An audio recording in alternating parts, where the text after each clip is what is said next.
A deathly ill Xiao Yuanqing lies in bed as her half-sister. The imperial noble consort Zhao Sulan taunts her, remarking that she doesn't have much time left. Yuanqing bitterly recalls how her life was ruined after falling into a river and being saved by Zhu Suking, an incident that destroyed her reputation and forced her into a miserable marriage with the philandering heir. She tells Sulan to leave, but Sulan reveals a horrifying gift: the severed head of their grandfather, the old general. Yuanqing recoils in shock, remembering her grandfather's promise to always protect her. Sulan confesses she framed him for treason, whispering lies to the emperor out of jealousy because the old general always favored Yuanqing. Enraged, Yuanqing lunges at Sulan, screaming that she'll kill her, but Sulan easily shoves her to the ground. Sulan then reveals the ultimate betrayal. Yuanqing's fall into the water was a plot orchestrated by Sulan and Yuanqing's supposed best friend, Fulei, to prevent her from entering the palace.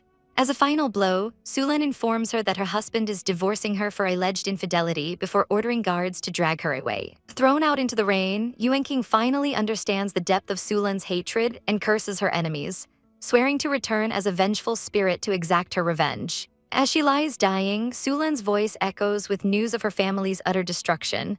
Her brother is missing, her mother has committed suicide, and the entire Zhao household is being executed for treason. As Yuanqing vows revenge one last time, she suddenly wakes up in her old room. Her personal maid Sanian is alive and well, and informs her that it is the 16th year of Jiaqing's reign. Yuanqing realizes with a jolt that she has returned to the past, back to when she was 16, just as her friend Fulei enters, inviting her to see the peach blossoms at Guon Temple. Remembering Fulei's betrayal, Yuanqing agrees to the outing, determined to rewrite her fate. When Zhao Sulan asks to join them, Yuanqing smiles and allows it, but inwardly seethes, unnerving Sulan by darkly joking about digging out her pretty eyes and admiring her skin. At the beautiful peach blossom forest, Fulei begins her act, lamenting that she doesn't want to be locked away in the palace and wishes she could marry someone else. As she reaches out to push Yuanqing, Yuanqing spins around, catching her off guard and asking if she truly wants a different marriage. When Fulei confirms it, Yuanqing declares she will make it happen and shoves Fulei into the water instead. As Fulei screams for help, Yuanqing calmly notes that Zhu Suking arrived to play the hero, just as she remembered. Sulan watches in horror as her plan unravels. Zhu Suking pulls the woman from the water, only to realize it isn't Yuanqing. Seeing the witnesses Sulan arranged, Yuanqing decides to put on a show. When Sulan accuses her of pushing Fulei, Yuanqing slaps her across the face. She then loudly berates Sulan for being so cruel, turning the entire plot against her. Sulan is stunned, unable to comprehend how Yuanqing discovered their scheme. The lady of the Duke of Jingguo confronts a stammering Sulan, who denies everything but is immediately called a liar. Seeing she has lost, Sulan can only watch as the lady orders everyone away. Yuanqing walks past her, sarcastically calling her a fine actress. Alone, Yuanqing examines the ground and finds moss, confirming they had tampered with the path to make her fall. As she cleans it up, she is spotted by the feared director of the Eastern Depot, Zhuanglai. Recognizing the dangerously powerful man, she greets him formally, resolving to avoid him at all costs. Zhuanglai, however, finds her interesting. As she departs, his shadow guard asks if he's taken an interest in her, and Zhuanglai admits that he has a little. Back at the Fu estate, Yuanqing confronts the recovering Fulei, coldly informing her that her wish has been granted. Her public embrace with Zhu Suking has sealed their engagement. She then lies, telling Fulei it was Zhao Sulan who pushed her into the water, and advises her to accept the marriage to the handsome heir. Fulei, realizing the Zhao family is too powerful to defy, reluctantly agrees. The next day, Yuanqing returns home and is overcome with emotion upon seeing her mother alive and well, collapsing into her arms in tears. After Sanian explains what happened, Yuanqing reassures her furious mother that she is fine. She reflects that while she has successfully altered her past, it means she is now destined for the palace. She vows never to marry the tyrant emperor who destroyed her family, realizing her only hope of opposing him is the powerful eunuch Zhuanglai. Yuanqing goes to Zhuanglai's residence with homemade pastries, intent on forming an alliance. After being rebuffed by his guards, she confesses that she met him at the temple and has fallen for him. Zhuanglai is intrigued and grants her an audience. She formally greets him and declares her undying devotion, stating she would give up becoming a royal consort just for him. He coolly asks what this has to do with him. Realizing he won't ally with her, she retreats, saying she will keep her feelings to herself. After she is dismissed, Zhuanglai muses that her move was clever. Her public confession to a eunuch sends a powerful, insulting message to the paranoid emperor, who would never keep a woman with ties to Zhuanglai near him. Back home, Yuening is summoned by her father. In his study, Sulan's mother, concubine Wen, immediately berates her for her scandalous behavior. Yuening coolly dismisses her before apologizing to her father.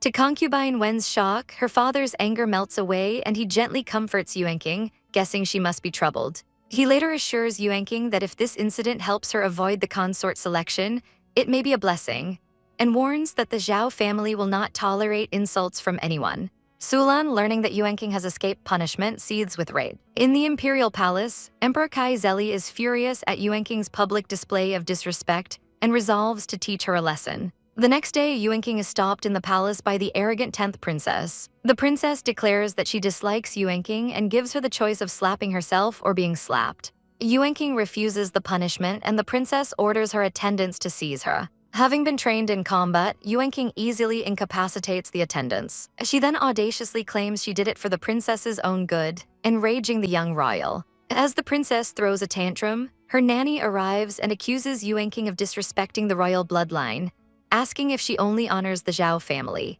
Yuening realizes this was the emperor's true trap all along. Yuening tells the nanny that there's no need for such heavy accusations, as she respects the ruler-subject relationship and won't let ill-intentioned servants spoil the princess's nature. She then turns the accusation back on the nanny, stating that as a servant to her highness, failing to advise her properly is what truly shames the royal grace she was given. The nanny, incensed, exclaims that Yuening has a sharp tongue and questions if a lowly court girl is allowed to lecture a princess, asking how she would answer for it if her highness were injured. Yuening calmly retorts that the princess tripped on her own, and since when is it a crime not to catch someone who falls, suggesting the nanny should question the princess's own attendants. The young princess, sitting on the ground, points and yells that Yuening dodged on purpose, asking how she would have fallen otherwise. Yuening coolly asks why her falling would depend on whether she moved, unless the princess is suggesting she ran into her on purpose. She states that as a mere court daughter facing the royal family, she has nothing to say in her defense if His Majesty punishes her, secretly thinking that if the emperor does punish her, she'll make him regret it. The onlookers whisper that by refusing to admit fault, she is calling the princess a liar and slandering royalty. Just as the princess is about to speak, a man's voice interrupts, remarking on the coincidence. The man, Lord Zhuanglai, appears and mockingly asks if a mere servant has gotten bold enough to use the name of royalty to bite at others. The nanny and princess greet him as Lord Zhuang. Yuening recognizes Zhuanglai, noting that he's always been a wild card to her. She greets him formally, and he addresses her as the Xiao family's little girl and his devoted admirer. Much to her internal embarrassment, Zhuanglai turns to the nanny and asks if she was the one who said second Miss Xiao slandered the 10th princess. He declares that second Miss Xiao is his admirer and recalls how she honestly called him good-looking, a sincerity not many possess. The terrified nanny immediately retracts her statement, declaring that everything Miss Xiao says is true.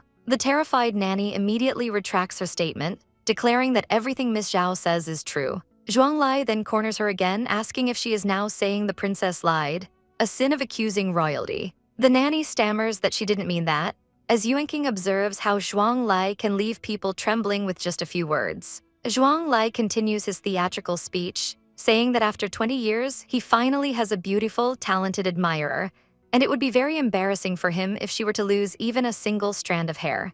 He dismisses the situation as boring and tells the nanny to go receive her punishment. The nanny thanks him profusely and promises never to offend Miss Xiao again. After she leaves, Zhuanglai asks Yuening if she has ever trained for self-defense, to which she replies she knows a little. He says that isn't enough and offers to have his guard Chen Mo train her. He explains that since he has made it known she is his admirer, his face is on the line if anything happens to her, as he protects his own.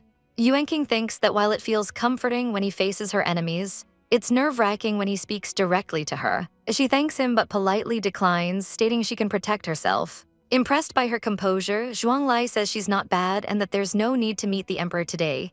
He will take her home instead, which surprises her. At the Xiao estate, she thanks him for the escort. As he leaves, Yuening ponders his unpredictable behavior, wondering why he is acting so approachable when she was supposed to be the one feigning affection for a detached man. From behind the estate gate, her sister Xiao Sulan watches with a malicious grin, plotting to tell their father about Yuening meeting a man in secret. Inside the estate, Xiao Sulan confronts Yuening, mockingly commenting on her meeting another man after publicly confessing to a eunuch. Yuening coldly asks if her personal conduct is any of Sulan's concern. Sulan claims she is trying to save the family from the disgrace of Yuening's behavior, accusing her of flirting with eunuchs and being escorted by strange men. Yuening scolds her, questioning if her etiquette lessons taught her that a concubine-born daughter can lecture the legitimate heir. Sulan feigns innocence, asking if her sister is taking offense over something so small and calling her petty. In response, Xiao Yuening slaps her across the face, shocking Sulan. Yuening states that since Sulan called her petty, she simply honored her words. She warns Sulan that she has been playing along for appearances for too long and that from now on, she should tread carefully, as titles mean nothing to someone who has already died once. Yuening then orders Sulan to stay out of her sight. A shocked Sulan wonders if Yuening has gone mad, but her maid advises her not to confront her directly anymore. Sulan, however, refuses to accept this and orders her maid Zihong to slap her face until it's red. Later, at dinner with their father, Sulan's mother mentions that Sulan felt unwell, but then reveals there's a distinct handprint on her face. Their father storms into Sulan's room, where she's crying with a bright red mark on her cheek. When he asks if Yuening hit her, Sulan claims it was her own fault for speaking carelessly and upsetting her sister. She explains that she only reminded Yuening it wasn't proper to be escorted home by a strange man. The father summons Yuening, who arrives and asks why he called for her. When asked if she struck her sister, Yuening calmly confirms that she did. Her father slams the table in anger, but Yuening explains that concubine-born daughters often lack proper upbringing and that she was disciplining Sulan to prevent her from bringing disgrace upon the family. She suggests their father ask Sulan herself what was said. Sulan repeats her story about Yuening flirting with a eunuch and being escorted home. When her father demands an explanation, Yuening reveals that the man who escorted her home was Zhuang Lai. This revelation stuns both her father and Sulan. Yuening explains that refusing Lord Zhuang would have been impolite, and that Sulan's public disapproval could have been mistaken by him as discontent from the entire Xiao family, framing her slap as a way to protect her foolish sister. Her father angrily tells Sulan to learn to hold her tongue, leaving Sulan furious that her plan backfired. Later, Yuening meets with her grandfather, who has just returned. He acknowledges her tactic of using Zhuang Lai to avoid entering the palace, but warns her not to get too entangled with him. Yuening explains her encounter with the 10th princess, suspecting the emperor is behind it and that he no longer has a place for the Xiao family. She proposes a strategy. By staying close to Zhuang Lai, she can create a three-way power balance where the emperor will be wary of them but won't act, ensuring the family's safety. Her grandfather, though concerned about Zhuang Lai's reputation, agrees to let her follow her heart. The next day, Yuening instructs her maid to have someone watch Sulan, anticipating she will try to contact Zhu Suking. Suddenly, a man appears in her courtyard, introducing himself as Chen Mo, sent by Lord Zhuang to teach her martial arts. He casually mentions he climbed over the walls so no one would see him. Realizing this is Zhuang Lai's ploy to make her visit him, she tells Chen Mo she will go to the Eastern Depot to speak with him herself. Arriving at the Eastern Depot in a mailed disguise, she announces she has an appointment. She is led to Zhuang Lai, who feigns surprise at her visit. She states she came willingly to thank him for his offer, but also to ask him to withdraw it, as she would rather seek instruction from her maternal grandfather's family. Zhuang Lai changes the subject, mentioning an upcoming Kuju match hosted by noble sons that he finds amusing, but feels it would be dull to attend alone. Understanding his hint, Yuening offers to accompany him. Back at the estate, Zhuang Lai arrives in a carriage to pick her up. However, Zhao Sulan intercepts him, introducing herself and expressing her deep admiration. Zhuang Lai mockingly asks if she admires how ruthless he is, mentioning rumors that he drinks blood and eats children. Sulan dismisses them as slander, but he confirms they are true. He looks her over and says that while not as pretty as her sister, she is barely passable and would make a nice human skin lantern to hang over the Eastern Bureau gates. He proceeds to describe in gruesome detail how to peel the skin off a living person to make the best lantern, horrifying Sulan. He then orders his men to take the screaming Sulan away to fulfill her wish. As his guards drag her off, Yuening arrives, having witnessed the scene. Zhuang Lai notes she doesn't share her sister's enthusiasm to become a lantern for him. He asks if she wants to save her, but she calmly gets into the carriage, ready to leave. Sulan screams at Yuening for letting her die without lifting a finger. Inside the carriage, Zhuang Lai asks Yuening if she really doesn't care for her sister. She coolly replies no. He asks if this is how a young lady shows affection. She smoothly replies that she only assumed this is how he preferred to be admired and that she simply wanted to please him.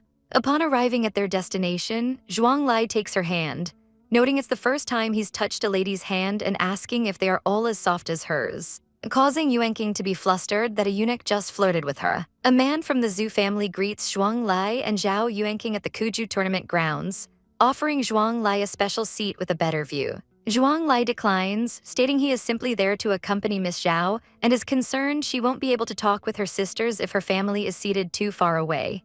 The Zhu family master looks stressed, but agrees to rearrange the Xiao family's seats. Zhuang Lai presses further, suggesting there must also be longtime friends from her mother's side she would want to see. The master quickly gives orders to clear a seat, moving the Lai family to the back. Zhao Yuening thinks to herself that Zhuang Lai is not easy to deal with, having caused a headache for the Zhu family with just a few words. She asks him if his visit is about more than just watching the match, but he evasively claims he is just there for the game and that she worries too much. Knowing she can't trust him, she expresses fear that she won't be able to play along with his plans.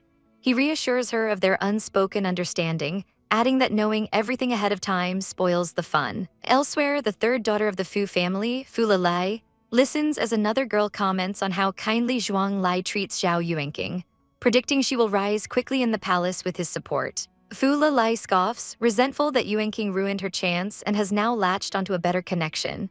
Deciding to pay her a visit, Fulei approaches, only to be stopped by a guard who states that Lord Zhuang prefers peace and uninvited guests must leave. Fulei shouts that she is from the Fu family and friends with Miss Xiao. Zhuang Lai comments that if Miss Xiao wants a show, he will enjoy whatever she performs. Yuening resolves to give him the entertainment he wants. Fulei calls out to Yuening, asking to be let in, but Yuening replies that the guards only follow Lord Zhuang's orders and she cannot command them. When asked to appeal to Lord Zhuang, Yuening feigns fear, referencing the rumors about him. Another woman tells Yuening not to mind Fulei's behavior and they depart. Yuening muses that this is just the beginning and that Zhao Sulan is already losing her patience. Just then, an attendant announces the arrival of His Majesty, Emperor Mingyan, shocking Yuening. She immediately understands that the emperor is the one Zhuang Lai truly wants to confront. She thinks about how the drama between the three of them is well known among the noble families, and now they are all about to face each other.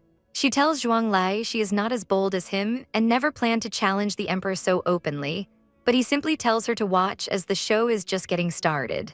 The Zhu master panics about where to seat the emperor now that Zhuang Lai has taken the best spot.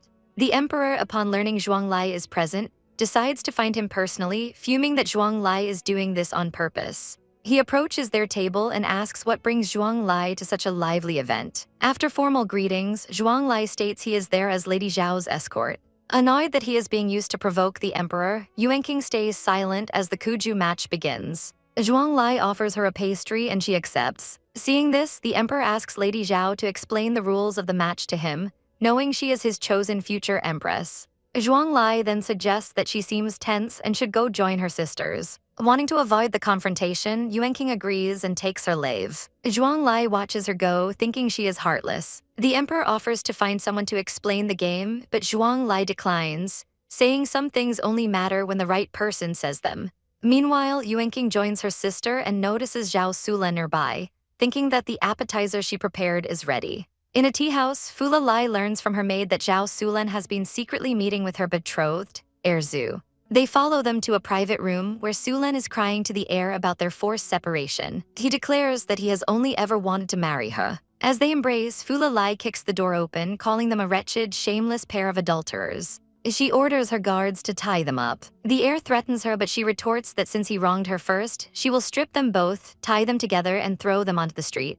Sulan's maid panics and runs to find Zhao Yuening for help. Yuening, who had already arranged for the news to be spread, admits to herself that the situation is satisfying before agreeing to go. She arrives to find Sulan begging Fulei for mercy. Yuening calmly intervenes, assuring Fulei that the Xiao family will give her a satisfying answer for this transgression. Fulei agrees to spare Sulan this one time and leaves the rest to Yuening. Yuening then coldly provides a cloak for the disgraced Sulan, telling her to go home. Sulan cries out that Yuening ruined her, but Yuening replies that Sulan ruined herself. Sulan collapses in despair and begins slapping herself while screaming. Yuening watches impassively, thinking this pain is nothing compared to what she suffered in her last life, before ordering Sulan to be sent home. Back at the tournament, Zhuang Lai's perfunctory act infuriates the emperor, who vows to repay the slight. After the match, Zhuang Lai escorts Yuening home. In the carriage, she wonders about his ultimate plan, certain he is targeting the emperor.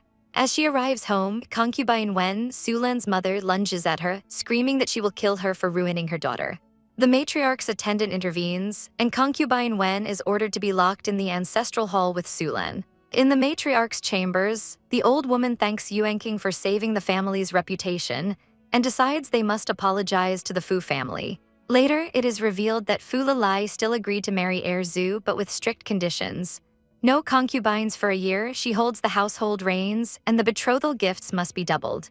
She also secured a future promise from the Xiao family. A few days later, the palace selection begins.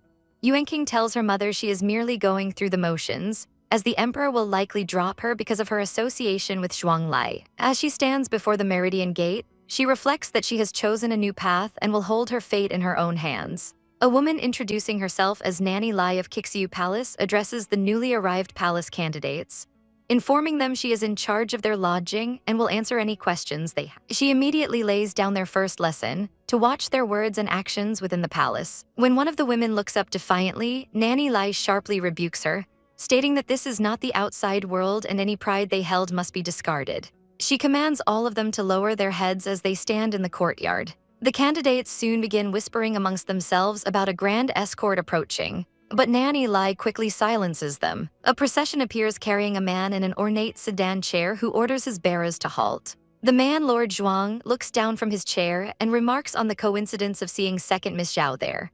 Zhao Yuening greets him formally. Lord Zhuang asks what this is about, questioning why she is among the palace candidates. He tells her it is unfair, reminding her she had claimed to fancy him, yet here she was for the selection, and pointedly asks if she dislikes him for being a eunuch. Knowing it is a test, Zhao Yuening boldly asks if Lord Zhuang would be willing to marry her then. Lord Zhuang is impressed by her sharp tongue, and notes that since she was raised in comfort, the walk to Xiu Palace must be far. He offers to have his attendants carry her partway so she won't hurt her feet. Leaning in close, he whispers that if she truly wishes to deal with their mutual enemy, she should not refuse his goodwill. Seeing this as confirmation of their alliance, Zhao Yuening accepts, stating it would be rude to decline, and thanks him. She realizes that Zhuang Lai does indeed intend to work with her. He expresses his approval of her decisive nature and says he will see her later. As she is carried off in the sedan chair, the other candidates and a stunned Nanny Lai watch. Zhao Yuening thinks to herself that this stunt will surely cause the Mingyan Emperor a sleepless night, but it at least takes some weight off her. Nanny Lai approaches and informs Lady Xiao of palace rules, requesting that she dismount and walk with the servants. Zhao Yuening challenges her, asking why she doesn't refute Lord Zhuang instead. Nanny Lai sternly reminds her that before her rank is set, she is just a mere candidate like everyone else. Dismissing the lecture, Yuening points out that Nanny Lai doesn't dare offend Lord Zhuang, and neither does she, offering to walk if the nanny can persuade him. She adds that the chair feels like sitting on pins and needles anyway, and slyly asks Nanny Lai to help her. The flustered nanny warns her she is courting disaster. Unbothered, Yuening asks if they can proceed, complaining that the sun is sharp. The procession moves on, carrying Yuening past the other walking candidates. She reflects that she now understands Zhuang Lai's disregard for others, as it's natural to make oneself comfortable after gaining power. The other girls whisper, asking who she is and why she gets to sit. One explains she is the Grand Tutor's daughter but has no spine, flattering a eunuch for personal gain. Another candidate, Han Shui, laments that the heroic Xiao clan will be ruined by her disgraceful actions. Yuening overhears and pointedly asks Miss Han if she is tired, causing the girl to angrily demand what she means. After some time, she asks again if Miss Han is tired yet. Han Shui explodes, yelling that she is extremely tired and asking if she is satisfied. Yuening calmly observes that she doesn't seem tired after all and says she will ask again later.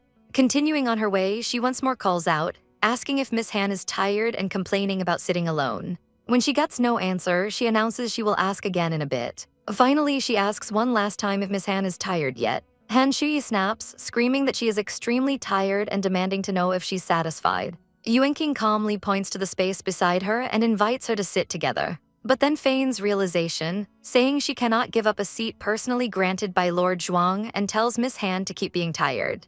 Yuenking smirks, considering it fair punishment for the slander and admitting to herself that teasing people is rather fun, a trait she should learn from Zhuanglai. Later, at Kixu Palace, Zhao Yuenking is assigned a private room due to her high birth. Near dusk, the candidates gather to collect their supper boxes. A girl named Zhu Ningyi cuts in front of Yuenking, declaring she'll take the food box first. Yuenking recognizes her as part of a family loyal to the emperor and realizes that by aligning with Zhuanglai, she has made them her opposition. As Zhu Ningyi reaches for box, Yuenking subtly trips her. Looking down at the fallen girl, Yuenking sarcastically remarks that there was no need for such a deep bow over a simple food box. Zhu Ningyi furiously accuses her of tripping her, but her friends notice her head is bleeding. Seeing the blood on her hand, Zhu Ningyi panics, crying that everything is over if she's disfigured. As the other girls rush Zhu Ningyi away and whisper about keeping their distance from the troublesome Xiao miss, a friendly voice calls out to her. A girl introduces herself as Yanwei and asks to be her friend. Yanwei explains she saw the whole incident and admires Yuenking's temperament, tired of the pretentious girls from the capital. Yuenking correctly deduces Yanwei is the daughter of a general from the frontier. Yanwei then admits she wants to be friends, so she can have supper in Yuenking's private room to avoid her difficult roommates. Sensing no ill will, Yuenking agrees. Their meal is interrupted by Nanny Lai, who arrives to escort Yuenking to answer for Zhu Ningyi's injury. Yanwei tries to defend her, but Yuenking calms her down and agrees to go. She is brought before Nanny Zheng, the emperor's wet nurse, and Zhu Ningyi, whose head is now bandaged. Yuenking denies deliberately injuring her. She calmly argues that she simply stretched her leg and couldn't have anticipated Zhu Ningyi, who already had a food box, would suddenly rush in front of her to grab another. When Nanny Zheng accuses her of having a sharp tongue, Yuenking challenges the Nana's impartiality, questioning whether they are unable to tell right from wrong or are deliberately shielding someone.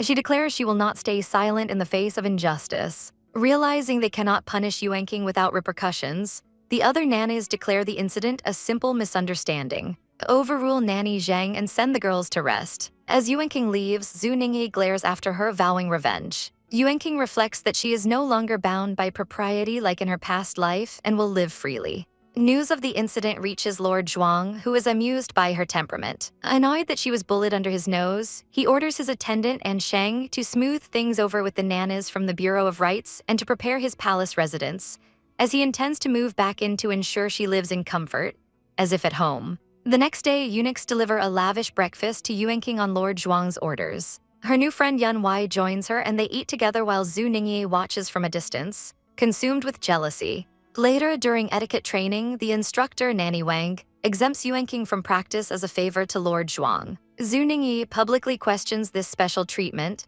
accusing the nanny of flattering the powerful. For her insolence, Nanny Wang slaps Zhu Ningyi soundly, warning her to curb her temper or be expelled from the selection entirely. A humbled Zhu Ningyi backs down. Afterward, Yuenking and Han Shui trade veiled insults about choosing the right ladder to climb in the palace. The argument escalates until Zhu Ningyi sneers that Yuenking is only arrogant because of Zhuanglai's support, calling him a useless eunuch. At that moment, Zhuanglai's attendant Ansheng appears, having overheard her remarks, and asks if she finds fault with his lord's conduct.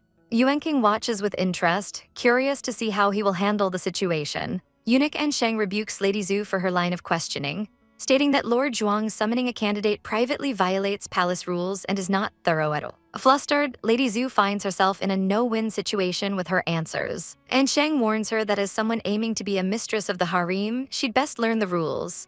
Otherwise, it will be hard to get ahead. He then declares loudly that Miss Xiao is an honored guest of the Eastern Depot, and if anyone makes her unhappy, they will be shown no mercy. The surrounding servants bow, acknowledging his instruction. Ansheng then turns to Zhao Yuenking, informing her that they have been delayed and should be on their way. Zhao Yuenking asks him to lead the way, and they walk through a beautiful palace courtyard. At the 24 directorates, Ansheng tells her the lord is inside and she may enter on her own.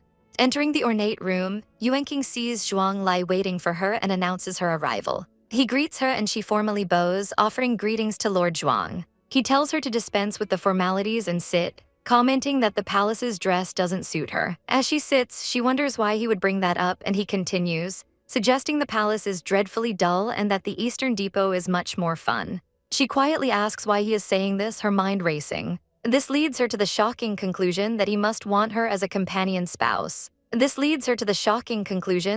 want her as a companion spouse. He asks her what she is wondering about, and after a moment's hesitation, she blurts out her question, asking if he truly doesn't mean to make her his companion's spouse. He is taken aback, thinking that he only expected her to assume he fancied her, not that her imagination would go so far. He calls her impressive for coming up with such an idea, which causes Zhao Yuanqing to realize she's guessed wrong and is now mortified. Amused, he asks how she got that idea. She counters by asking if he doesn't think he's been too good to her. He dismisses this, explaining that he protects anyone who follows him at the Eastern Depot and that their acquaintance warrants such trivial favors, questioning if that really counts as being too good to her. Completely embarrassed and annoyed by his chattering laughter, she loses her temper and shouts for him to shut up. She then stands, stating she was presumptuous and that it won't happen again and that she won't trouble him further. She turns and storms out of the room. As she walks away, she fumes internally about how she could have asked a eunuch such a thing, feeling she has disgraced herself despite having lived 2 lives. Back in the room, Ansheng asks his lord why Miss Zhao left. Zhuanglai smirks, noting she was mortified into anger and that for someone with such small feet, she looks ready to fly right out the door. He then tells Ansheng that he mishandled the situation by treating Zhao Yuanqing like the lady of the household, instead of just a guest. He reasons that since she said he was too good to her, the fault must lie with his people for giving her the wrong idea. Ansheng is confused, pointing out that his lord was indeed treating her like his future mistress, even fetching her himself and rushing back to the palace. Zhuanglai tells him to correct the mistake and orders a fresh set of food sent to Kixiu Palace since she didn't eat. Ansheng agrees, privately amused and eager to see when his lord will finally figure out his own feelings. As Yuanqing walks through a palace corridor feeling dejected, Ansheng catches up to her. He explains that Lord Zhuang feared she'd go hungry and sent him with food. Yuanqing is confused by Zhuanglai's actions but accepts the food, deciding not to shortchange herself. Later, as she peers out her window, she sees another candidate, Yunwei, coughing. Hu Jungxin approaches Yunwei and warns her to be careful, as one can know a face but not a heart. Yuanqing recognizes Hu Jungxin as someone who, in her past life, also became a consort of the emperor and finds the interaction interesting. Time passes, and with Zhuanglai's influence, Nanny Wang treats Yuanqing with special care and the other candidates no longer bother her. Soon, it is the day of the grand selection, and all the candidates are dressed in their finest attire. As they wait, Zhu Ningyi approaches Yuanqing and snidely remarks that His Majesty already knows Miss Zhao has someone in her heart. Yunwei tells Yuanqing not to mind her and Yuanqing thanks her, though she notices Hu Jungxin seems on edge. A eunuch announces for the candidates to enter the hall. Inside, the candidates bow before the emperor, the empress dowager, and Consort Shu. Consort Shu recommends a Miss Feng who is gentle and skilled at music. The emperor agrees, keeping her token and granting her a sash. He then dismisses the rest of the candidates, bestowing flowers upon them. Zhao Yuanqing is ecstatic, thinking to herself that it's nice she wasn't chosen. In a preview for the next episode, she muses that only by not being chosen can she keep chasing Lord Zhuang.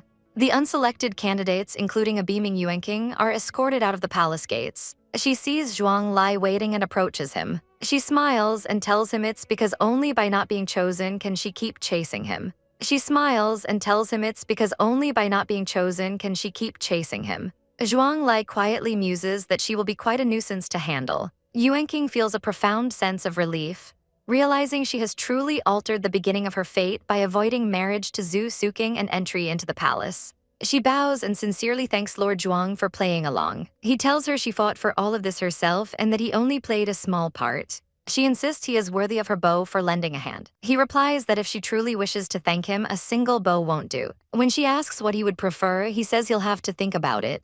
An official announces the palace gates will open shortly, and Yuanqing takes her leave from Zhuang Lai. As she walks away, he calls her heartless, and Ansheng comments that he can't bear to look. Outside the palace, Zhu Ningyi approaches Yuanqing, trying to feign sympathy for her not being chosen. Yuanqing, tired of the pretense, sarcastically agrees that she is utterly heartbroken. She then brags that Lord Zhuang has spoiled her so terribly that she's gotten chubby from the Eastern Depot's fine food, subtly mocking Ningyi for having to starve herself for the selection. Ningyi's friend defends her, saying she'll be an imperial consort and can eat any delicacy she wants, but Yuanqing retorts that when it comes to food, the palace can't match the depot. Ningyi tells Yuanqing she should consider marriage now that she wasn't chosen, but Yuanqing replies that she enjoys her freedom and already has power, so there's no need to hurry and squabble over a man. Annoyed, Ningyi decides to leave, mentioning her parents are waiting for good news. Yuanqing waves goodbye, telling Ningyi to enjoy her last few days of freedom before entering the palace. Back at the Xiao Manor, Yuening is greeted warmly by her family, who perform a ritual to sweep away her ill luck from the palace. Her elder sister, Zhao Yuanru, has also come to celebrate. Yuening is touched by her family's adorable arrogance in treating her failure to be selected as a cause for a family feast. During dinner, she learns her brother Jinghang will be home in a few days. This brings a pang of worry as she recalls that in her past life, he went missing on the battlefield and was never found. Her sister invites her to stay at her residence, the Marquisate of Linen, for a few days, and Yuening agrees, seeing it as an opportunity to investigate the circumstances of her sister's unhappy fate from her previous life. Before that, however, Yuening inspects shop fronts, planning to use her money to build her own power base to protect her family from the emperor. She finds a shop in a prime location but desires a larger space, inquiring about acquiring the two neighboring shops as well. She tells the shopkeeper she plans to open a shop that sells only rare items. Meanwhile, at the Eastern Depot, Zhuanglai is idle and finds his food awful and monotonous without Yuening around. Ansheng cautiously suggests paying Miss Zhao a visit, but Zhuanglai dismisses the idea, claiming they only used each other and there's no need to stay in touch. Ansheng then reports an incident from the palace. Beauty Zhu complained to the Empress Dowager about Nanny Wang's favoritism toward Yuening. Nanny Wang defended herself brilliantly, stating that since Yuening was just a candidate, she was lenient, but now that Zhu is a beauty, she must be held to a higher imperial standard. The matter was dropped, but Zhuanglai instructs Ansheng to keep an eye on Nanny Wang and, pointedly, to send word of the incident to the Zhao residence, revealing his desire to remain in Yuening's thoughts. The next day, Yuening arrives at the Marquisate of Linen to visit her sister. She reflects that while the heir of Linen seemed devoted, he cast her sister aside without hesitation when the Zhao family fell in her past life. Upon arrival, she's told by a maid that her sister, the heir consort, is busy entertaining family guests of the madam, the Marchioness. Yuening finds this timing suspicious and is led to the main hall. There, she sees the Marchioness fawning over her niece, Zhu Ning, and openly discussing a potential match between Zhu Ning and her son in front of her own daughter-in-law, Yuening's sister. When the Zhao sisters are announced, the Marchioness dismisses them as just some friends from her daughter-in-law's mother's side, showing her disdain. She insists they all stay and chat, forcing a tense introduction where Zhu Ning pointedly introduces herself to Yuening as a childhood friend of the heir, brother Heiyaming.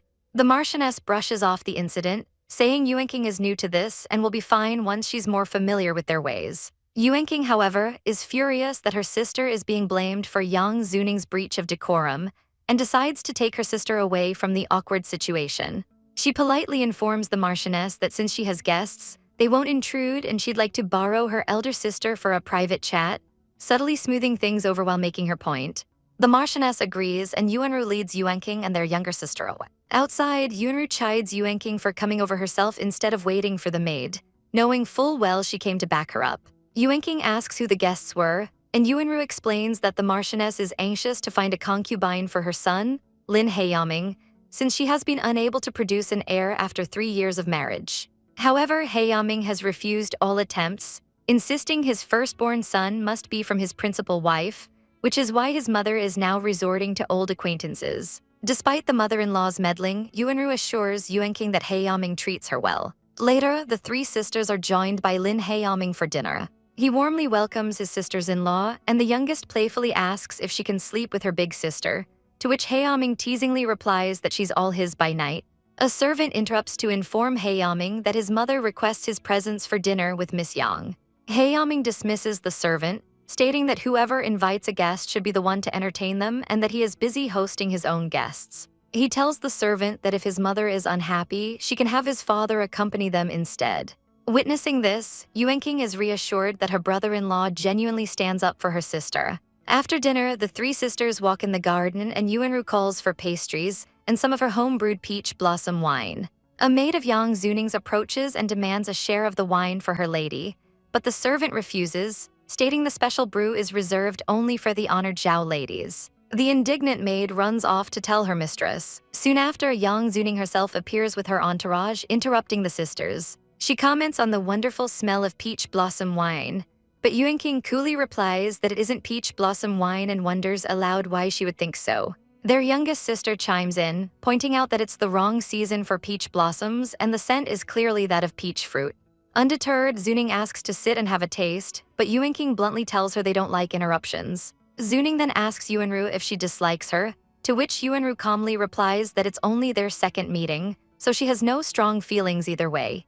Yuenking then unleashes a sharp retort, asking Yuening if she asks everyone she meets whether they like her because everyone she's met so far dislikes her. When Yuening claims she was just making conversation, Yuenking mockingly suggests she see a physician, as her tendency to seek validation might be an illness. Yuenru tries to smooth things over, but Yuenking doubles down, inviting Yuening to sit so she can properly explain the concept of refusing treatment out of pride. Flustered and humiliated, Yuening makes a hasty retreat. Yuenru asks Yuenking when she learned to talk back so sharply, and Yuenking muses that she's becoming more and more like Zhuanglai. After 6 days at the Marquisate, Yuenking concludes that her sister's marriage is currently stable, and the future divorce must have had hidden reasons. Elsewhere, the Marchioness laments to Yuening that if Heiyaming had married her instead, she'd already have a grandson. Yuening resolves that even without a good lineage, she will win her own place and become the future Marchioness herself. Back at the Eastern Depot, Zhuanglai asks for an update on his errand to the Xiao residence, only to be told Miss Xiao was visiting relatives. He sends another subordinate, Chen Mo, who is eager to go. Chen Mo finds Yuenking at her residence and awkwardly explains that Lord Zhuang sent him to talk about the incident with Zhu Ningyi and Nanny Wang in the palace. Yuenking is confused, finding the matter trivial and wondering why Zhuanglai would send someone just for that. Seeing Chen Mo is thirsty from his long-winded explanation, she correctly guesses that Zhuanglai has been in a foul mood and taking it out on his subordinates, and tells Chen Mo she understands. Chen Mo reports back to Zhuanglai that Miss Xiao said she understood. Zhuanglai is perplexed and has Chen Mo recount the entire conversation word for word. After hearing the details, Zhuanglai's eunuch and Sheng explains to the clueless Chen Mo that his lord was just looking for a pretext to talk to Yuenking, and he failed to convey the real message, making them look foolish.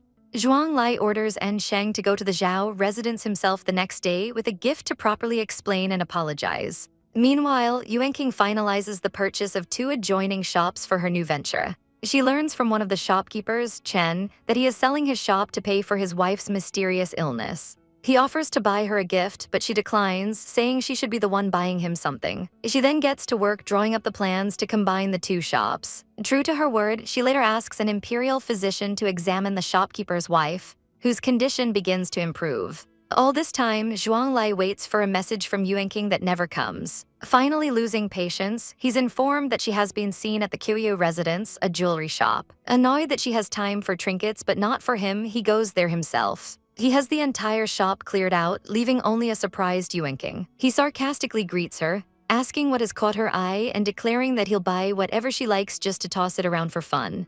She turns his words back on him, asking where he learned to turn the tables so neatly. He accuses her of being heartless after all his kindness, but she coolly replies that while she may be heartless, he is wildly out of line. The tension is broken when their subordinates wisely decide to leave them alone. Yuenking demands he stop the passive-aggressive sniping, and he confronts her for not responding to the gift he sent via Sheng. She feigns ignorance, asking what she was supposed to do, thank him for letting his subordinate have fun at her expense. He clarifies that it was meant as an apology. Yuenking is genuinely shocked, finding it unbelievable that the infamous Zhuanglai would ever apologize. He explains he wasn't the one who sent Chen Mo, but had sent a message about the Nanny Wang incident as a reminder that he was looking out for her. They agree that next time, someone else should pass the messages. He offers to buy her a gift, but she declines, saying she should be the one buying him something. He teases her that she now owes him a thank you gift as well before taking his leave. After he's gone, the shopkeeper, grateful for her protection, gifts her several small items. She accepts, planning to pass them on to Zhuanglai later. That night, Zhuanglai is informed that his men have subdued a squad of shadow guards outside the capital. He goes to interrogate them himself. The guards are defiant, with one biting off his own tongue. Zhuanglai calmly orders his men to torture the rest, cutting out their tongues and gouging their eyes. One of the guards breaks and confesses they were sent by the emperor to ambush someone. When asked who, the guard reveals their target was Zhao Jinhang, Yuenking's brother.